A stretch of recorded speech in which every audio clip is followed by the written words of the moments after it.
I'm going to show you today how the removal of the iFIX substructure with 4 conventional flat screwdrivers works.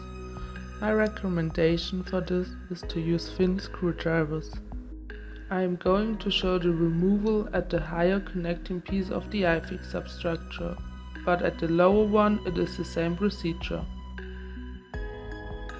In the first step, you push the screwdrivers from one side through the 4 metal sheet clips.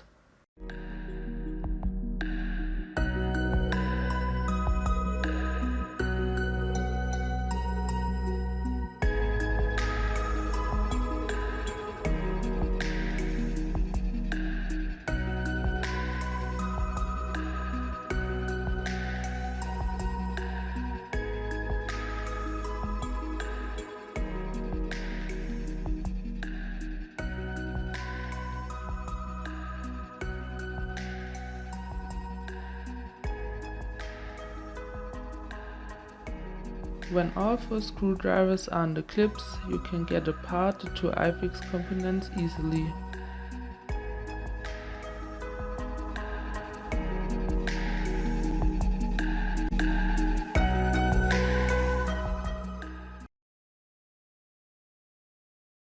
voestalpine, one step ahead.